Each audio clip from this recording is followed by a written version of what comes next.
Hello students, आपका स्वागत है। आज हम पढ़ रहे हैं basis of accounting. Basis of accounting में हमारे पास दो टॉपिक हैं, एक है कैश बेसिस और एक है accrual basis. The most significant function of accounting is to determine profit, earn और लॉस। देखें, हमारा मेन उद्देश्य क्या रहता है कि हमें पता करना है प्रॉफिट और लॉस।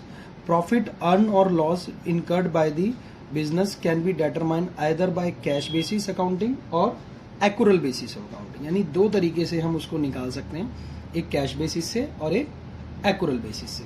ठीक है, तो आज हम पढ़ रहे हैं कैश बेसिस। कैश बेसिस में क्या है बेटा? Cash basis of accounting is system in which transaction are recorded when cash is transacted. यानी कैश क्या हो गया? ट्रांजैक्ट हो गया, यानी लिया है या दिया है। ठीक है, वेदर रिसीव्ड और paid. It means revenue is recognised on receipt of cash. यानी अगर रेवेन्यू अगर हमें होगी और हमें मिल गई है तभी उसे रिकॉग्नाइज करेंगे, अदरवाइज नहीं करेंगे। क्लियर है बेटा? Likewise expenses are recorded as incurred when they have been paid. मतलब हम एक्सपेंस जब मानेंगे जब हम पेमेंट कर चुके हैं। Correct? The difference between the total incomes and total expenses represent profit और लॉस। ऑब्वियस है, टोटल इनकम में से टोटल एक्सपेंस हमने लेस कर दिए तो हमें क्या पता चल गया बेटा? प्रॉफिट या लॉस पता चल गया। ठीक है, thus when cash basis of accounting is followed, outstanding and prepaid expenses and income received in advance or incurred in income are not considered। मतलब इन चीजों को उसको कंसिडर नहीं किया जाता कैश बेसिस में। ठीक है, receipt and payments account prepared in case of profit and non profit organisation such as charitable institutions, clubs and schools is an example of accounting on cash basis. यानी receipt and payment account हम कहाँ बनाते हैं बेटा? Non profit organisation. Non profit organisation वो होती है जो व्यापार में लाभ कमाने के उद्देश्य से नहीं आती हैं, सिर्फ सेवा भाव के लिए, जिसमें कि उन्होंने बता दिया चैरिटेबल इंस्टीट्यूशन बता दिए, क्लब्स हो गए, स्कूल्स हो गए, is an example of accounting on cash basis. चलें, outstanding expenses are those expenses which have become due during the accounting period but which haven't yet been paid। जो अभी तक पेड नहीं किए गए हैं। जैसे कि मैंने आपको एक एग्जांपल बताया था पहले। मान लीजिए हमारे यहाँ एक प्लम्बर काम कर रहा है, वो सुबह सुबह आया और शाम तक उसने अपना काम निपटा लिया। ठीक है, और उसने कहा लाओ जी 400 रुपये। आपने कहा जी फादर तो अभी है नहीं, कल ले लेना।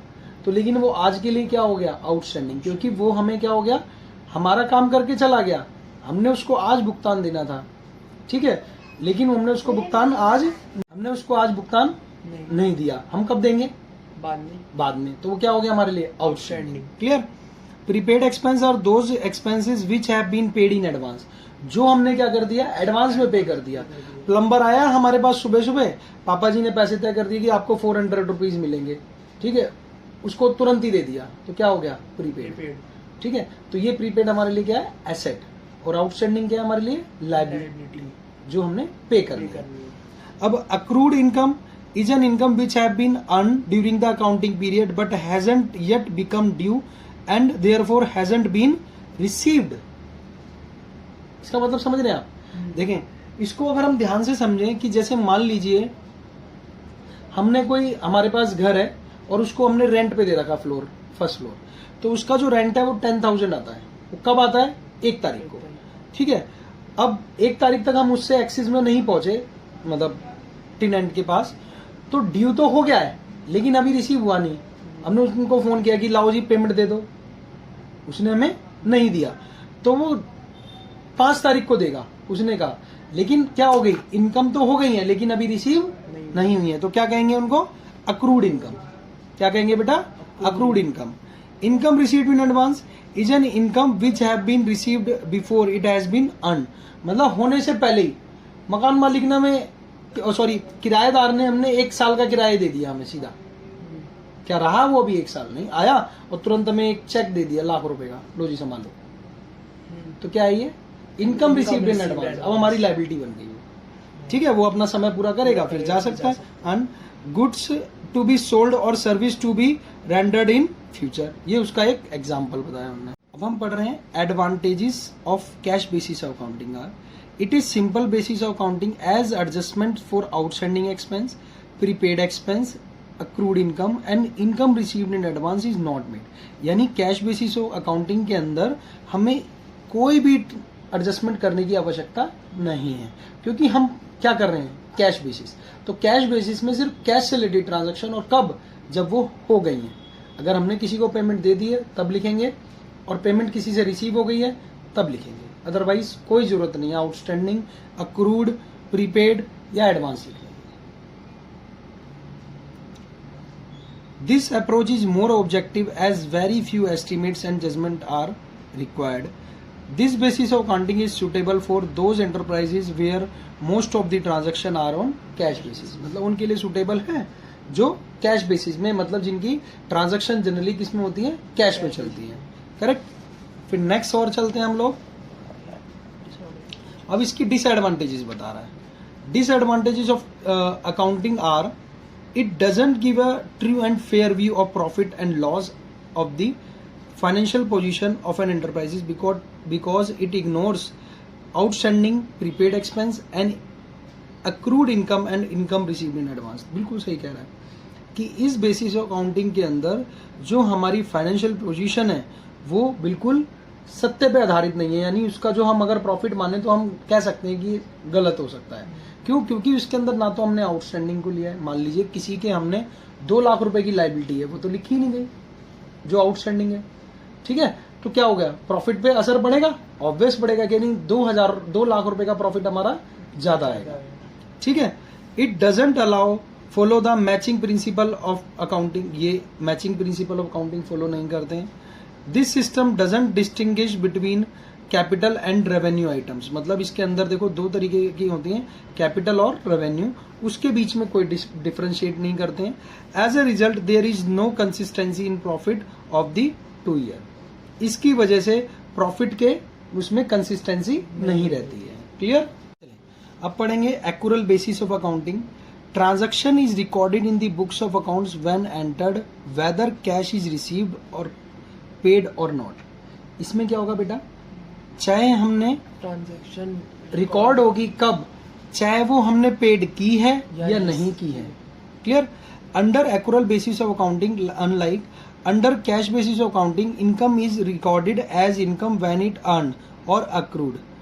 For example, credit sale is recognised as sale irrespective of the fact whether amount has been received और नॉट। इसके अंदर लिखा जाएगा, चाहे पैसा लिया है, सेल की है, पैसा मिला है, सेल का अमाउंट मिला है नहीं मिला है, लेकिन हमें इसको लिखना पड़ेगा। लेकिन कैश बेसिस में क्या था कि सेल कर दिया और कैश अगर मिल गया है तभी उसे लिखेंगे। ठीक है।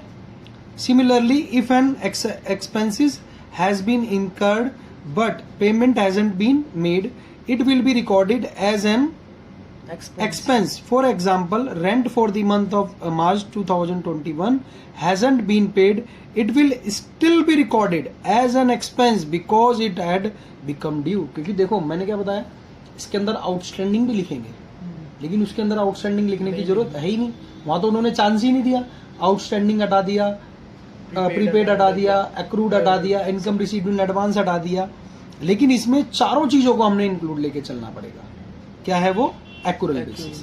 ठीक है।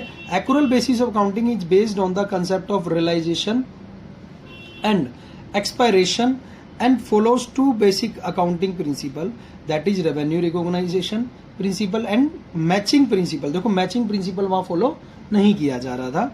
Thus, under the accrual basis of accounting, outstanding and prepaid expenses are adjusted. मैंने बताया ना, दोनों चीजों का वहां एडजस्टमेंट नहीं कर रहे थे, लेकिन यहाँ पर एडजस्टमेंट करेंगे। ठीक है। Similarly, accrued income and income received in advance are recognised for as certain correct profit और loss for the accounting period. इससे जब इन सबको हम इकट्ठा लेंगे तो हम इससे क्या पता चलेगा, हमें करेक्ट प्रॉफिट पता लगेगा। ठीक है। It may be noted that companies Act 2013 required company to follow accrual basis of accounting and maintain the books of account। ठीक है। देखो कंपनीज एक्ट कहता है 2013 की जो कंपनीज हैं उनको ये accrual basis of accounting follow करना पड़ेगा। क्लियर है बेटा। Advantages, the advantages of accrual basis of accounting are, it is more scientific compare to cash basis of accounting and hence is preferred by accountants. मतलब ये prefer किया जाता है accountants के द्वारा, और साइंटिफिक भी है। This basis of accounting shows a complete picture of financial transaction of the business as it takes into account the effect of all transaction related to a period as well as adjustment like outstanding expense, prepaid expense, accrued income and income received and all. इसमें सारी चीजों को monitor किया जाएगा, लिखा जाएगा।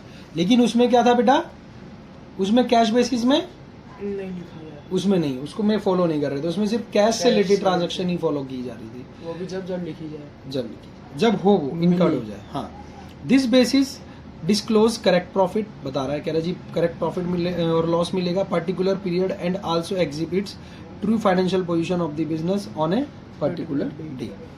It reflects true profit और loss during the accounting period and therefore has wide acceptability. इसको एक्सेप्ट किया जाता है वाइडली, ठीक है। It reflects true financial position at the end of accounting period by adjusting outstanding expense, prepaid expense, accrued income, income received in advance. आपने देखा ये कम से कम 3 से 4 बार आ गया अब तक, पीछे से अब तक।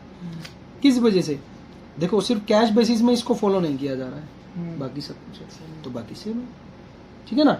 इनको अगर छोड़ दें तो वो कैश बेसिस है, इनको इंक्लूड कर ले तो एक्रूअल बेसिस है। इसकी डिसएडवांटेजेस क्या है? The disadvantages of accrual basis accounting are the system is not as simple as cash basis accounting. वो बहुत सिंपल था, ये सिंपल नहीं है, इसके अंदर एडजस्टमेंट करनी पड़ेगी। The accounting process is too elaborate करना पड़ेगा। A quick appraisal of the profit loss is not possible because many adjustments are required, क्योंकि बहुत सारी एडजस्टमेंट रिक्वायर्ड है इसके अंदर, ठीक है। टू ट्रू फाइनेंशियल पोजीशन, मतलब इसका कार्यक्रम बहुत बड़ा हो गया। उसमें क्या था, आया लिख दिया, गया लिख दिया, बस, और इससे ज्यादा कुछ नहीं करना है।